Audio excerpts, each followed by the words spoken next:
Hi everyone. I'm going to introduce our next speaker, Jaison Blesson Kolenchery. He is originally from Stoke-on-Trent. He's done his master's in genetics and he is currently pursuing his PhD from the University of Exeter. He is a dashing bachelor and he's a hardcore Mohanlal fan. Yeah. So let's welcome him. Right, thanks everyone. First of all, let me start with a disclaimer. Unlike the other speakers that you'll be hearing today, I'm not an expert in critical thinking, right? I have some expertise in doing experiments in the lab for the past few years, for the past many years. So we apply critical thinking in the lab in a daily sense. We think about experiments and what can go wrong. So that may be beneficial in the talk. And I'm going to make a lot of mistakes here. So I'm counting on the experts already in the group to point out that's the first lesson in critical thinking, right? You know, you should make mistakes and you should point it out.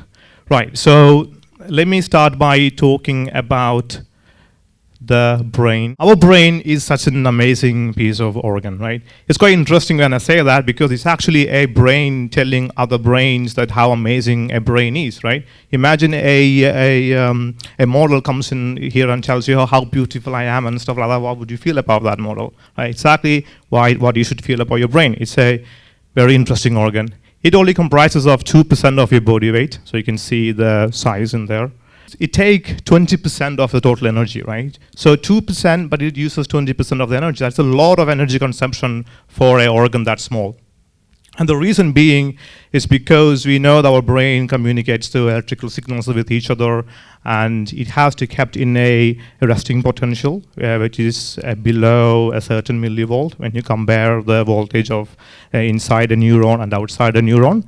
So for that, it needs a lot of energy. So therefore, it uses a lot of energy, not just for that, but for all other purposes as well. So, and it comprises of 86 billion neurons. That's a massive number. Right, so let me start here. So how many people can see a triangle here? By the way, I'm going to be asking a lot of questions and interaction. Consider this a very informal session. You know, I'm just among friends talking to you about some stuff I'm interested in, some stuff you might be interested in. So when I ask you a question, you know, like sometimes when people ask you a riddle, you come up with an answer, and then you think, well, if it's this easy, he wouldn't be asking me this question, right? And then you rethink and then come up with a different answer. So don't do that here, right? I mean, it's intuitive because, well, try not to do that. Anyway, how many of you can see a triangle, a white triangle, right? I think most of us can see a triangle, thanks. But the thing is, there is no white triangle. What did you see? Exactly. So there is no white triangle. So why is our brain telling you there is a white triangle when we know that there is no white triangle, right? It's because it's Pac-Man-like shapes not arranged in such a way. Through our past experience, our brain telling you, yeah, you know, when I see this whole pattern, what I think is that there must be a white triangle on the bottom of a triangle with the border. So therefore, your brain tells you there's a white triangle. The interesting thing is you cannot unsee this white triangle. No matter how much information we know about how our brain works, the white triangle is still there. And this is another illusion, great illusion. I don't know how to pronounce that name, but it's just there if you want to search it, right? So how many of you feel that the box A and box B are different color, right? You can raise your hands. It's actually good for exercise. Every 20 minutes you should be walking up and doing some exercise. So consider this an exercise. Even if I don't ask you any question, feel free to stretch and all that, right? So we can see the box A and box B as a very different color. But when we actually look at it, they're exactly the same color, right? Because your brain knows there's a shadow in box B and there's no shadow at box A. So even though the light signals that come from each box is exactly the same and stimulating exactly the same set of retinal neurons and cones and pons, our brain is interpreting in a way that, oh, okay, it shouldn't be this case. So it is making us see there, which is not really there, right? Talking about how good a brain. And can people see the Dalmatian dog in here? Can anyone see it, right? No, it's all right. Can you see it now? A little bit. There's like a face, I think it's eating something, and there's a tail over there. I tried to draw, but I couldn't really draw. So if you can see a Dalmatian dog, that's pretty amazing, because your brain is just making sense of all of these random blobs, white and black blobs in the picture, and oh yeah, there is a dog there, right? So it's amazing at detecting pattern, right? So that's the one purpose of our brain, to find patterns. I'll talk more about pattern detection and why it's useful in a minute. Right, so let's do some calculations. We talk about math school, so let's just see if Indian system is better than the UK system. So how many people can do 2 times 3? Can you say the answer? 6, wonderful. And 4 times 5? Right, wonderful. So let me ask you the next question. 19 times 49? Mobiles makes you lazy, right? Right, that's all right. Interesting thing is, I didn't even calculate this answer, right? It's just there. And same for 341 times 459. Now, when you really think about it, if you go back to the previous one, 2 times 3 and 4 times 5, we didn't really calculate it, right? The answer just came into your mind. It's just poof, right? Because we've done this calculation so many times, so the answer just comes into your mind, very intuitive. But for this one, it takes some effort. We have to, okay, I need to do, maybe I do 20 times 49 and then minus the 19. So depending on how good you are with the mental math or how often you have used it before, it'll be easier for you. More difficult for you, 341 times 59. Another interesting thing is, when I ask you this question, even though you didn't say the answer just popped up into your mind. But for the other questions, you probably didn't even try it, right? I mean, why would you try it? It's just it takes so much energy, right? And we know we can do it. We have a calculator in our hand, so we wouldn't do it. But then why did you calculate for the one before? Because it's so easy for us to do it. It's just intuitive. It just tells you this is the answer, and we just feels like, oh yeah, our brain did the calculation. While in fact, it's just telling you stuff. Right. So this is another question for you. A magazine and a banana cost £2.90 altogether, right? A magazine costs £2. How much does the banana cost? 90p, wonderful, right? See, I think Indian system is actually better than the UK system when it comes to maths. Right, so a bat and a ball cost £1.10 altogether. A bat costs £1 more than the ball. So what is the cost of the ball and the bat? I should have told you. If you've already seen this question, you shouldn't have answered, but that's all right, it's good. Right, but how many people thought about £1 for the bat and 10 pence for the ball? If you thought about this question, right? Right. So this question was asked by Daniel Kahneman and Amos Tversky, in university students in States, and he went to MIT, the top universities, and also not so top universities, right? So when he asked this question to the top universities, around 50% of the students at top universities got it wrong, right? 50% is pretty bad. And when he asked the same question in other universities, the not so top universities, 80% got it wrong. Right? And the reason being, just like the question before, because brain just tells you it's £2.90, in this scenario, the intuition just tells you, okay, it's £1 for the bat and 10 pence for the ball, right? And it takes £1 10 pence. But however, sometimes our intuition can be wrong.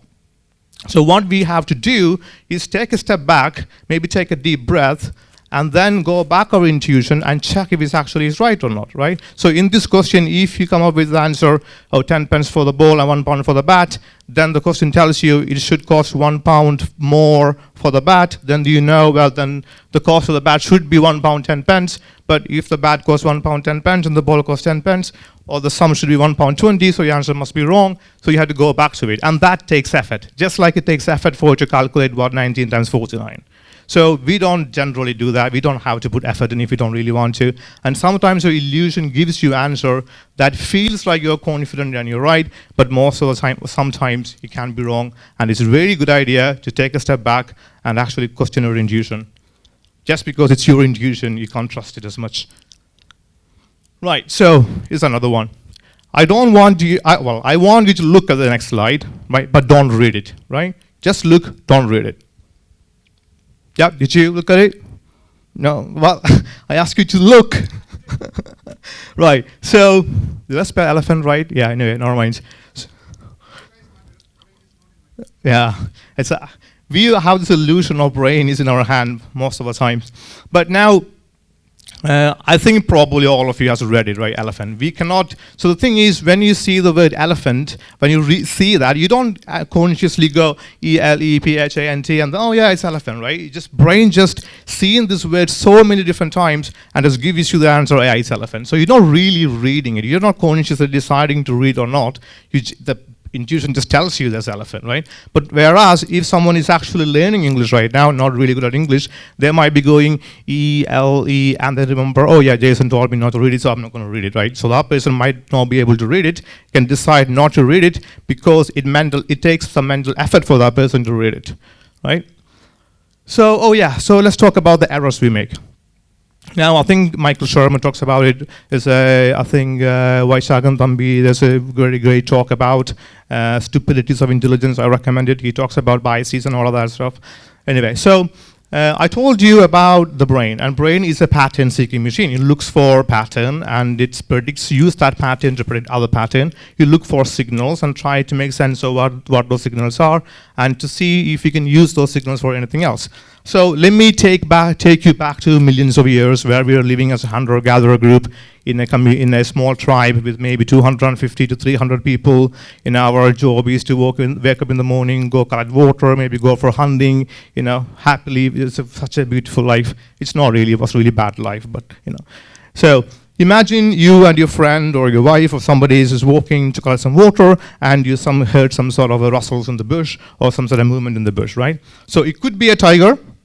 So on the left side, you can see what the reality is. And on the top, it's the brain signals, right?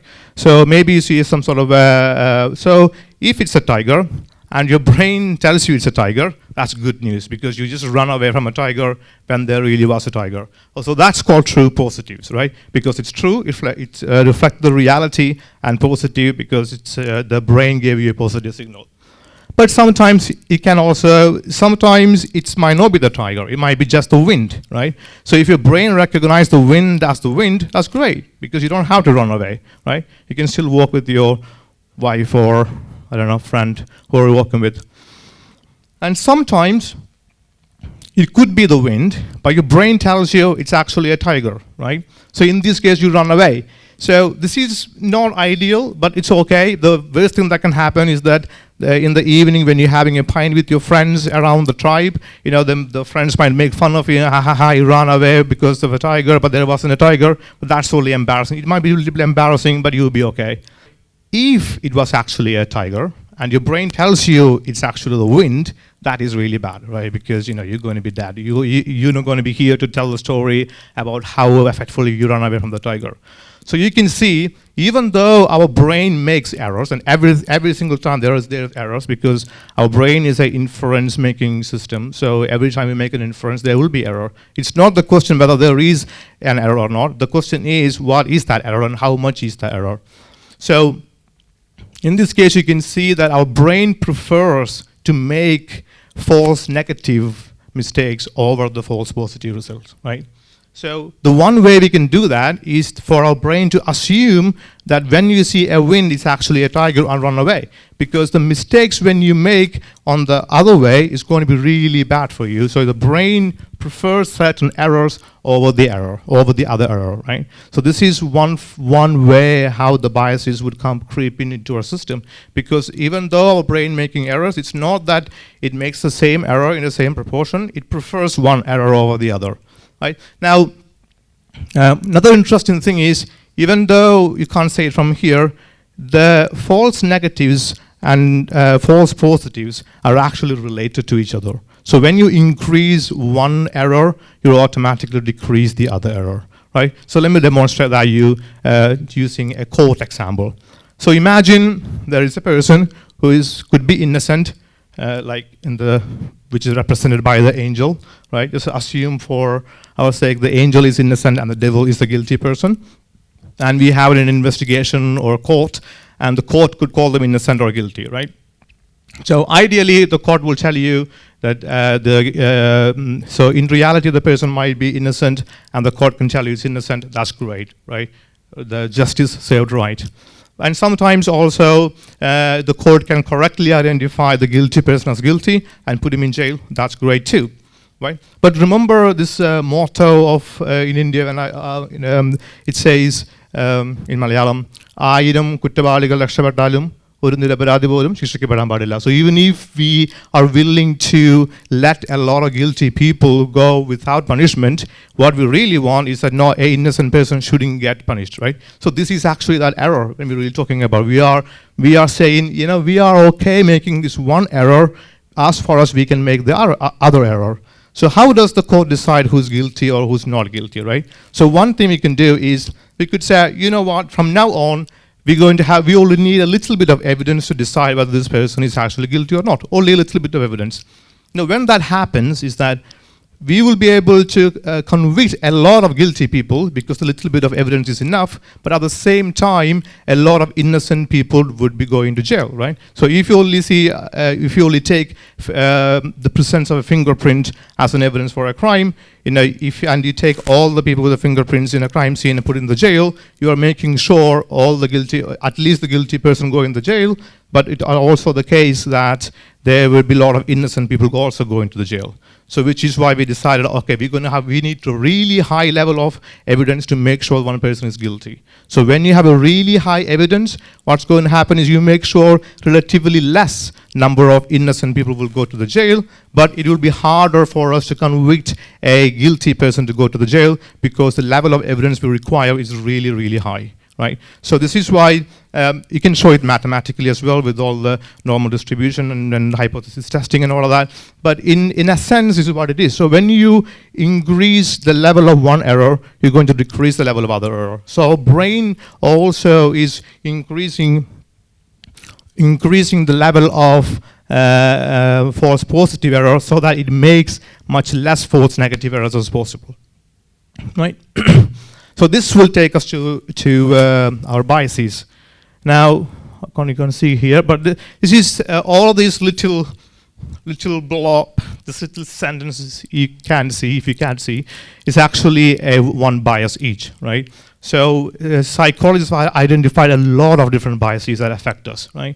The interesting thing is all of these research is actually used by companies to manipulate us into buying stuff, or recently Facebook took off, removed their, like in all time when we use Facebook, there used to be a button you have to press so that you can load more, load the rest of the page. But now they have taken the button away, so they call it continuous scrolling. So we keep on scrolling, right? So actually they did a test on this, right? They did a test and they found out, when we took the scrolling button away, people are spending more time on scrolling buttons, so let's just keep the scrolling button away. Any questions so far? Have you read Blink by Malcolm Gladwell? No, please enlighten me. It's very much on the topic you're talking about now. So it takes case studies of professionals who essentially use their gut instinct to decide whether things are real or fake, for example. So people in a gallery will look at a statue and they'll be able to understand straight away, based on their biases and what they've grown with over time, whether something is real. And it takes some examples where fakes have got through and galleries have spent $15 million buying a statue that's 2 years old and it's supposed to be a couple of thousand years old. Yeah. So it's interesting how the brain tricks itself into thinking something based on things that it's seen in the past. Right, yeah. So what James was talking about is something called a heuristic bias and representative bias.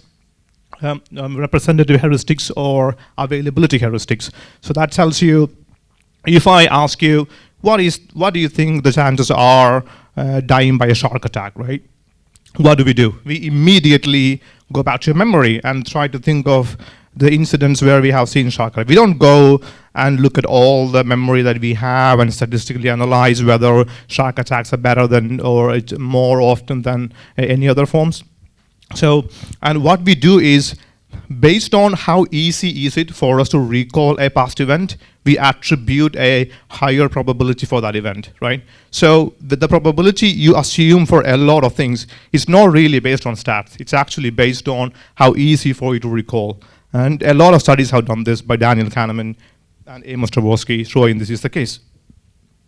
Right. So, and also there's another bias which I forgot the name, and that shows, imagine you studying about a particular factor as being a cause for a bigger thing. Maybe it's religion causing something else, or maybe it's actually the lack of the sedentary lifestyle causing more obesity, or whatever the case is. The more you study one factor, psychologically you are likely to overestimate the importance of that factor that contributes to the whole effort you are studying, which is why we need science and objective to look at things and talk to people that you disagree with before we can decide what's more likely to be true and less likely to be true.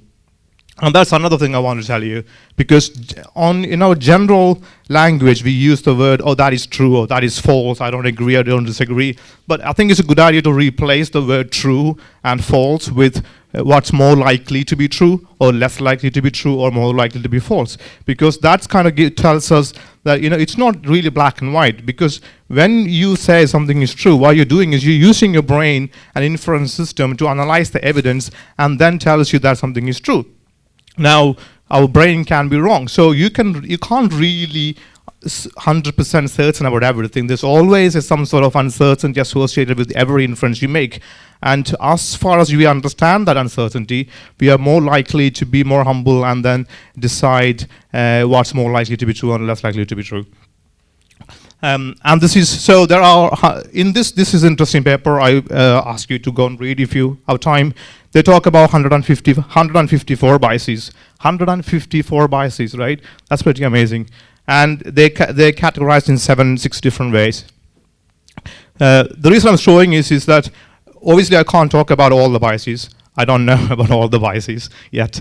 So even if I spend 1 minute talking about one bias, that's going to be like more than 2.5 hours, right?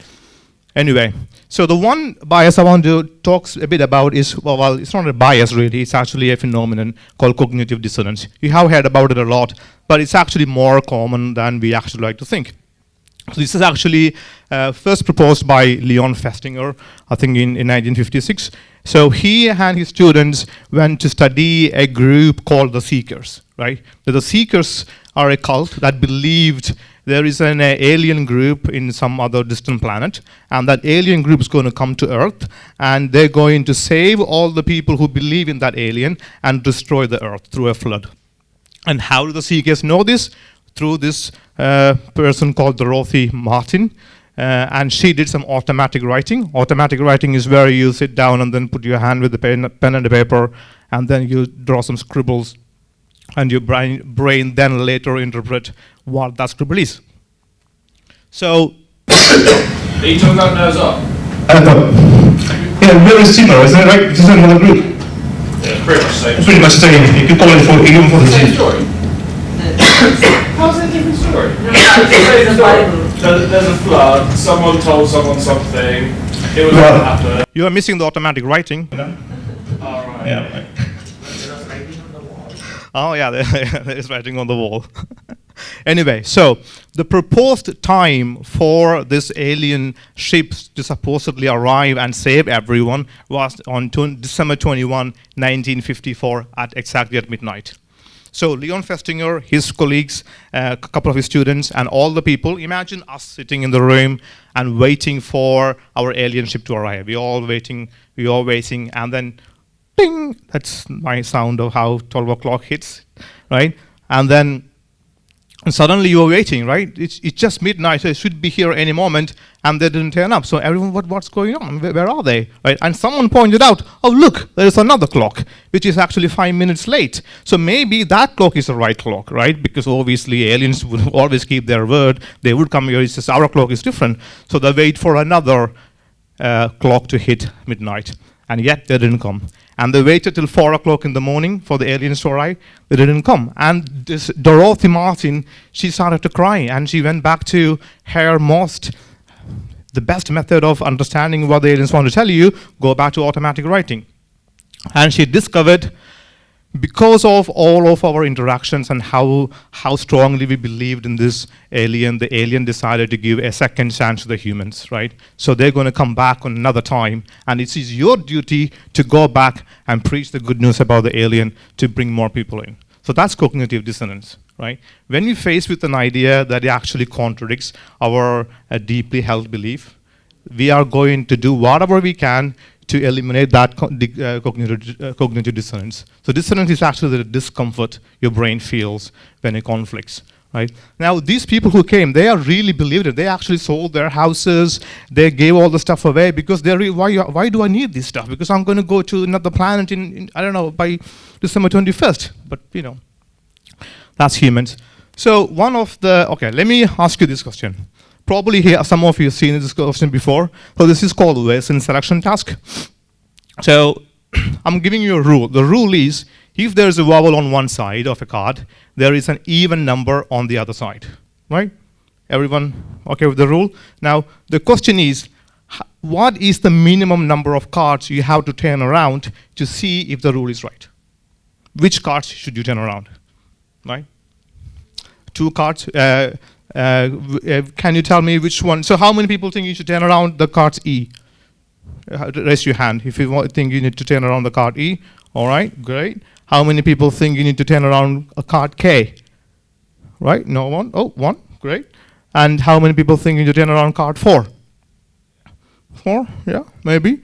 Card 7, right? Right, so the right answer is card E and 7. So let me tell you why, right? So the rule is, if a vowel on one side of a card, there is an even number on the other side. So when you go back to E, you know, okay, that's a vowel on one side. So you need to turn back to check if the other side is a even number or not, right? Makes sense. So E has to be one of the answer. Now K, we don't really have to look at K because the rule doesn't say anything about K, right? You can have an even number, odd number, whatever number behind K, we don't really care because the rule doesn't say. Now, people think actually the answer is 4 because when this research was done, a lot of people thought it was K and 4. And the reason being, okay, there is an even number, so if you turn around, but the problem with the K4 card is that it doesn't give you any answer at all, even though it feels like it does give you, right? So imagine you have the number 4 and turn around and you really see a vowel, right? That agreed with the rule, great. Now imagine it wasn't a vowel, right? But that doesn't disagree with the rule, right? If it wasn't a vowel, what it only means is, because the rule doesn't really say about the number should be on the other side when the letter is not a vowel, right? We're talking about if it's a vowel or not. So turning around number 4 doesn't give you, it doesn't disconfirm your idea. It might confirm with it, but that's not, we don't really want that because, you know, but if you look at number 7, for example, if you turn around at number 7 and you see a vowel on the other side, that disproves the rule because now you have a card where there is a vowel on one side and a not an even number on or number on the other side, right? So this is an idea that Watson wanted to make sure we are always trying to look for information that confirms our belief. Right, not to disconfirm it, and this is not confirmation bias. We already know about it. Yep. So what's the difference between doing E and 7 and 4 and 7? Because don't E and 4 do the same thing? The problem with the 4 is it doesn't disconfirm your belief, right? But nor does E. Oh, E does, because if you turn around that card and you see an odd number, that disconfirms the rule, because the rule talks about if it's a vowel on the one side of the card, it should be an even number, right? So this is a vowel, and if you turn around to show your odd number, that shows you the card is that the rule is wrong. Yeah, but E and 4 can do the same thing, can't they? 4 can't. Why not? Because 4 could have a K behind it. So therefore, yeah. So 4 and 7 doing 4 and 7 is the same as E and 7. So let's imagine you turn around 4, right? And let's say you saw a vowel card. Right? It's E. So, okay, that agrees with the rule. Okay, just put that for a second. Now you turn around 4 and you see something that's not a vowel, right? Let's just say B or C, whatever, right? Now, what does that tell you? That disproves the rule. It doesn't, because the rule doesn't talk about what the letter should be or what the number should be if it's not a vowel, because the rule only talks about what the letter should be. Oh, well. I'll tell you. Because the rule doesn't say that if there is an even number on the side, there should be a vowel. That's not. So in World War II, there was this fighter jets going around some country dropping bomb, and the people, the soldiers in that country were trying their best to shoot down the fighter jets, right? So what they noticed was that a lot of fighter jets doesn't make it back. Some of them do make it back. So they want to find out, okay, we are going to put some shield over the flights, right? If we're going to put some shield so that when it hits by the bullet, the flight will stay on air and more people will make it. So they wanted to find out how we're going to do it. So what they did was they waited for all the flights that came back after the mission. They made a small red dot on the areas it got hit by a bullet, and that's why you see. So this is the flights that came back, and they made a dot on where the bullets got hit, and this is what the figure they came up with. And they said, okay, great. So now we know where the bullet hits, so let's put the shield on those areas, and we are good to go. But one statistician called Abraham came in and said, nope, we shouldn't do that. What we actually should do, put the shields on areas where there are no bullets, right? Can you see why? Right, wonderful. That's because when you think about it, these are the flights that actually made back from the mission, right? So these are the flights where you got hit by the bullet on these areas, and that's okay, they can survive. And the flights that did not come back are the flights probably got hit on the areas where there are no bullet marks and they got damaged. So you should really put the shields on the areas where you don't see the bullet marks, because those are the flights that didn't come back. The same example happens in World War I, because at the time they were wearing cloth helmets. I mean, it's not a helmet, it's a cloth head protection thing for the fight, and obviously it wasn't working, the bullet go through the cloth straight away. So what they decided, okay, we're going to put some metal helmets on, right? So they put the metal helmets on the soldiers. And what they found was, soon as they put the metal helmets on, the number of head injuries just increased in the hospitals. See, when we put the metal helmets on, we are having more injuries. And they went back to data and they found out that actually it is a good thing, because now more people are surviving the attack. So those people who are actually alive would have been dead if they were wearing a cloth protection over the head. So it's actually a good thing, even though the data shows something else. So you should really look into the number of death rates as well as the number of injuries, right? This is called survivor bias, because we look at the things that survived and ignore the things that failed. This is the one problem with all the self-help books and the videos, such as what does the most successful people do differently, right? Great. We know what that habit might be great. You can implement that in your life. But the problem then is, how do you know that method guarantees you a win or even increase the chances of the win? To know that, we need to know the amount of people who actually use those methods and did not survive. But we don't have that data, because we only look at the ones who did survive. And that survivor bias happens every day, every time. Oh, another interesting question. So this is a logical puzzle for everyone to figure out. So the premise one is all roses is meant to be roses, right? All roses are flowers, yeah? Premise 2, some flowers fade quickly, right? Makes sense. Now the conclusion is some roses fade quickly. Now, just ignore your previous belief for this. Just don't think about what you know about flowers and roses. Now, tell me if you think this conclusion logically follows from those two premises. So how many of you think it does follow from the premises? Right? Yeah, you can be honest, it's okay, it's good. Right? And so more, it's great. So the real answer is, it does not follow from the premises, right?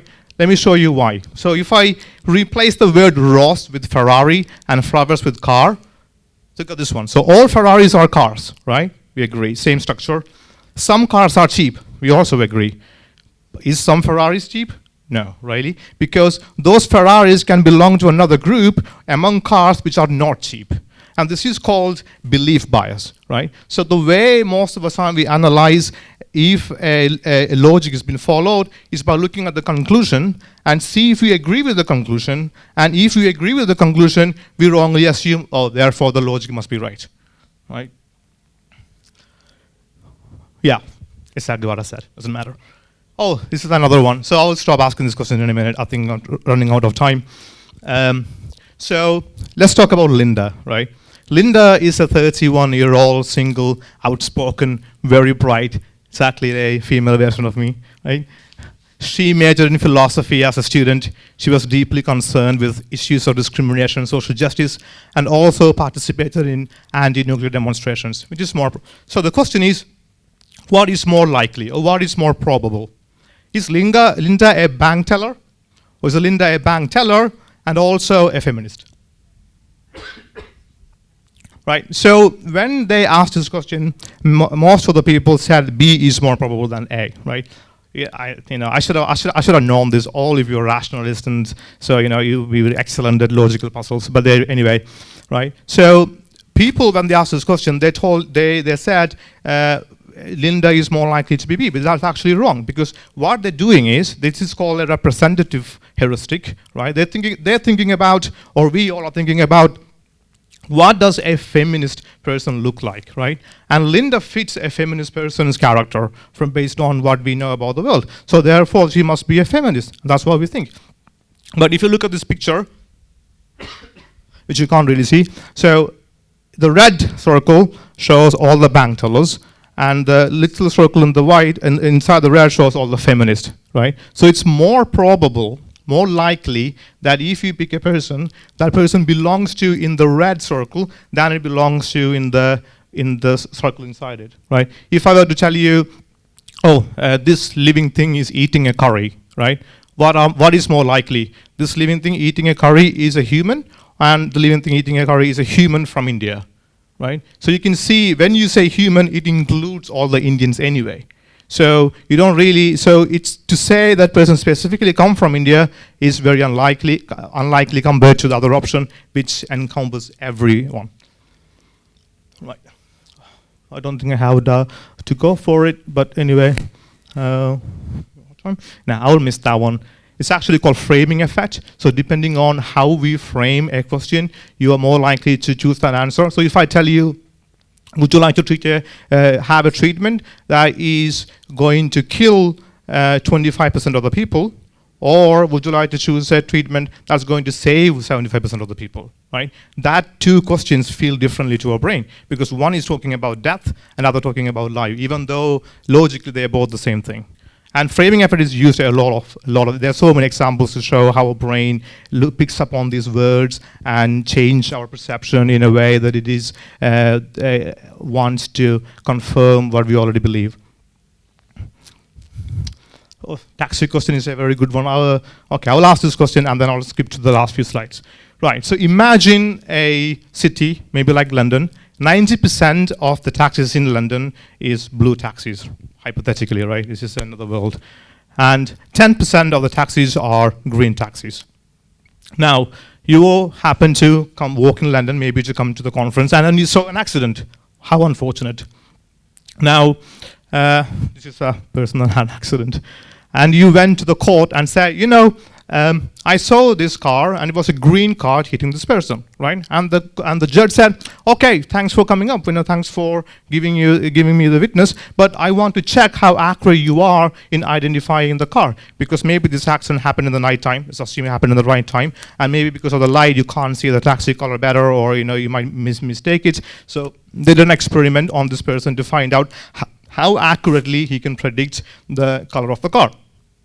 So when they did the test, they found that 80% of the time, he was able to predict the color of the car. So the question then is he more likely to be right or wrong? Or what is the probability that he actually saw a green car compared to he was mistaken, right? Remember, he got an 80% accuracy. So how many of you think it's more likely that he's right? Raise your hands, extend the elbow, or extend your elbow, great. And how many of you think that he is more likely to be wrong? Yeah, right. So probably now you're actually going to be wrong all the time, right? Anyway, so let me work this out for you. So imagine there are 100 cars, right? 90 of them are blue cars by the blue dot, and 10 of them are green cars by the green dot. So 80% of the green cars, right? That's going to be 80% of 90, that's going to be 72 cars, right? So he's going to be right about the blue cars 72 times, and he's going to be right about the green car 80% of the time, which is 8 times, right? Simple. Now, He also going to be wrong about the green cars, because 80% accuracy means 20% wrong. So he's going to misidentify 2 green cars as blue cars. At the same time, he also going to misidentify 18 of the blue cars as green cars, because he also 20% wrong about the blue cars. All right? So what's going to happen when you look at it more, if you look at all the green cars he identified, 8 of them is actually right, he got it right, but 18 of them he got it wrong, because there are so many more blue cars in the city than the green cars. And this is called the base rate fallacy, or base rate neglect.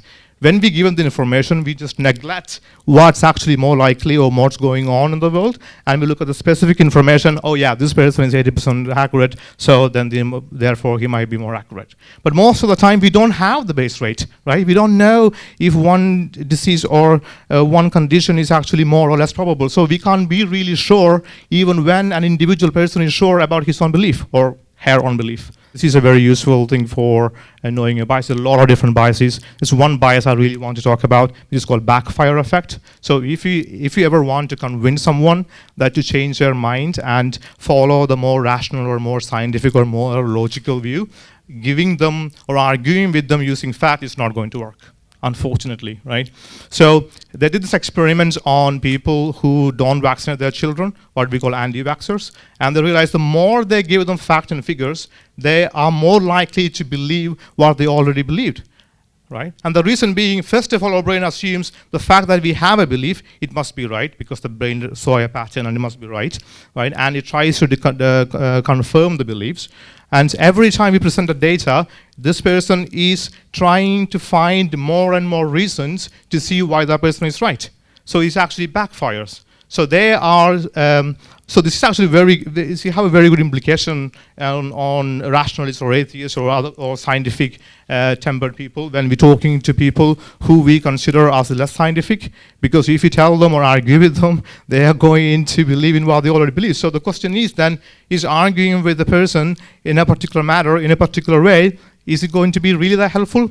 Now, personally, I consider atheism as a very stupid idea, right? And religiosity is even more stupid, right? Now, think about how that made you feel if you're an atheist, right? I did not personally attack you, did I? I was attacking your belief, so we could argue a person should actually keep their beliefs separate from personality. That's very ideal, but that's not going to happen in real life. This is exactly the mistake classical economists made a long time ago, because we believed humans are rational. And then Daniel Kahneman and Amos Tversky came along and they thought, no, we are not that rational. We make a lot of biases, a lot of mistakes. So if your real intention is to change someone's beliefs or to let them see what reality is as you see it, you have to temporarily be open-minded and assume that person might be right. So this has 2 advantages. One, when you sit with someone and you also believe, maybe other person is right, that person is more likely to listen to you, right? Similar. So you can also see, if you were to argue with someone and someone straight away calls your idea stupid, you're not going to engage in a very rational conversation. You're going to say, yeah, all right, I know, I'm going to destroy you. Probably when I said atheism is a stupid idea, you probably thought, okay, Jason, wait for the question time, I'm going to destroy you, right? That's what we humans do. Right, I want to talk about the evidence pyramid when it comes to the science. So in science, we know about all these biases, right? So when we analyze the data, for example, we analyze, so let's just say I have a drug that relieves pain. I gave the drug to you guys and gave a placebo to you guys. And you guys told me after taking the drug, my pain is actually 7, and these guys told me their pain is actually 8. Now the question is, there's only a very small difference, 7 and 8. Is it actually worth it? What we do is we do a statistical test to find out if that is true. And the basic of the statistical test is actually, when you go back to the error we're talking about, the false positives and the false negatives, so statistical tests account for these false positives and false negatives and gives you a probability based on the data if the test is statistically significant, whether it actually tells you the whole story or not. Now compare that with a Wydian's statement. For example, yeah, I treated some patients with some herbal extracts and his cancer has gone away, and then take that as an evidence for effective treatment for cancer, right? So when science tells you, okay, we have this treatment, there is a 75% chance or 90% chance it's going to work, there are some side effects, you might be well, you might be vomit, right? Now compare that with a Wydian's offer. Don't worry, I'm going to make you feel better. It works all the time. There's no side effects, right? As humans, we don't really like uncertainty, so we are naturally inclined to those sort of offers compared to the offers that science gave you, which is more accurate but is less certain, right? So systematic reviews is actually the gold standard in science, where you look at all the studies that's been done, and then you analyze each studies, and then it tells you whether the study actually shows an effect or not, right? And let me go back to this particular thing. Cochrane Library is actually a very good source for a lot of information. So they do a lot of systematic reviews and talks about a lot of treatments. They do randomized double controls and then go through all the data, and then they tells you whether a treatment is effective or not. So you can go to Cochrane Library, it's free, and then you can look at any intervention and see if it actually works or not. So let me talk about just some of the ways that we can actually help ourselves. So one way is to talk to people who disagree with you. But when you talk to those people, be more compassionate, right? Because at the end of the day, if you want to change their mind, we also want to be in a situation where we are willing to change their mind, even if the idea you might consider to be stupid. Because the fact that they have the idea is that they believe that idea is not stupid, right? So when you call some idea stupid, you are actually emotionally responding to that person's idea, which invoke emotional response from that person too. And use multiple sources, use trustworthy sources, speak to multiple experts. If you have a cancer diagnosis, you're not going to talk to one doctor, you're going to talk to many doctors to find out the cancer diagnosis is right. Excited to do further information. Experimental thinking. So when someone tells you, oh, this is going to work, think to yourself, okay, hang on a second. What do you mean by this is going to work? I mean, if I give this to 100 people and don't give this to 100 people, are you saying that in this 100 people, all 100 people will survive, or is it going to be better? So thinking in the sense of population will help you to understand how likely that might be true or not. And argumentative thinking. One example, in one study, they asked students to write an essay where they are discussing a topic with a hypothetical person. So they had to write a conversation. Person one said this, person two replied. So that kind of thinking helps you to learn more, and you are more likely to come up with more creative ideas. Thought experiments are great. You probably saw some thought. I will discuss as one thought experiment and then I'll stop it. That's fine. The trolley problem. How many have you heard about trolley problem before? Wonderful, right? So in the trolley problem, imagine it's a hypothetical scenario, right? So you're standing by a tram line or whatever, a trolley broke its brake and it's coming down. So if you do nothing, it's going to kill 5 people, represented by those 5 stick figures over there, right? But you can pull the lever, right? If you pull the lever, the train is going to change its track and only going to kill 1 person. The question is, will you pull the lever or not? So hands up if you think you will pull the lever. It's okay, you're not going to be in the situation, hopefully not. Only very few, right? And hands up who think you're not going to pull the lever. Huh, right. So I'm assuming most of us will pull the lever because that's exactly what the study found. Most people said they will pull the lever. And you ask them, why do you pull the lever? They said, well, obviously, 5 lives are better than 1 life, right? You're saving 5 people, 5 families, 5 children, 5 wives, right? So now let me change the situation to another situation where you are actually standing on top of a bridge, a trolley is coming down, there are 5 people standing there. You can still stop the trolley, but not by pulling the lever, but by pushing that person down from the bridge to the track, and the person will hit the track and they die, and the train will come and stop at the person. Now, are you going to push the person down the bridge?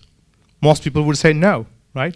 But when you think about it logically, it's actually the same thing. Your action is actually causing a death and saving 5 people. So why wouldn't you push that person down? It's because for us, pulling a lever feels different than pushing a person down. For us, pushing a person down is a murder, Right, we don't want to do that. But pulling a lever is okay. It's just my consequence is causing someone to die. But logically, it's the same thing. So we are not generally rational beings looking at everything rationally. The reason you are here today is not probably because of logical reasons. You thought, okay, this is people I've been speaking to, I want to see what's going on, I want to listen to what's going on, I'm going to meet a lot of people, let's go. You didn't do a cost-benefit analysis to find out whether you should go or not. Right? So let's acknowledge that we are irrational beings when we talk to ourselves and when we talk to other people. Thank you.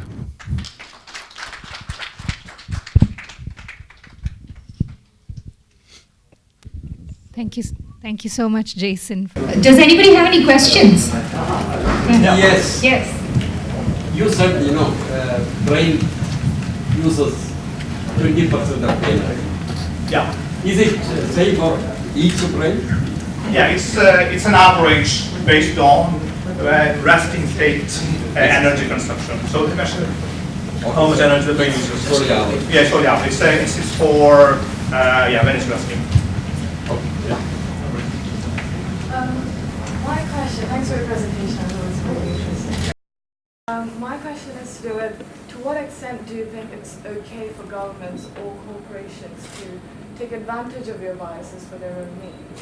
So for instance, in the States, they did an experiment where they wrote a line saying 80% of people that pay, people in your community pay their taxes on time. And that sentence would increase the likelihood of you paying your tax on time. Yeah, yeah. So that's government using your biases to, more efficient tax, for more efficient tax rates. Yeah, it's actually a gray area. I think generally what governments do, they take a consequentialist approach. So what is the problem with not doing that? People are not going to pay the tax, right? Because ideally what we want to do is educate everyone and make them understand about biases and make decisions based on logic and rationality and see what's best for you or best for you, not best for you.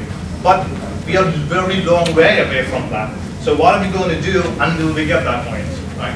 So most of the time, whether it's ethical or not, is based on how the consequence of that biased decision they're going to make.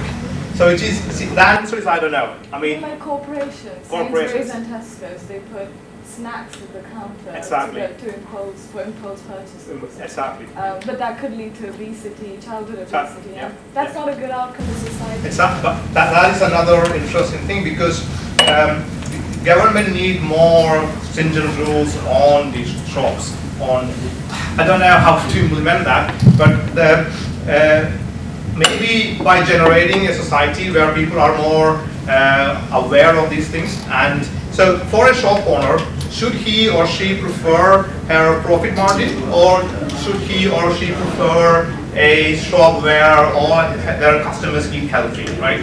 Now imagine one shop did do that, they're going to decide, but that company's profit margin is going to go down, and all the other people who don't do that or use our biases against us are going to have a much higher profit margin. So the question again, should I do it in my expense? Everyone else is doing it, they're not going to do it. So I don't know how to solve this problem. I don't know where the ethical line is. It's a gray area, whether we should allow governments. But the problem is, as you said, the corporates are doing it already. So why shouldn't the government do in order to help us do the right behavior?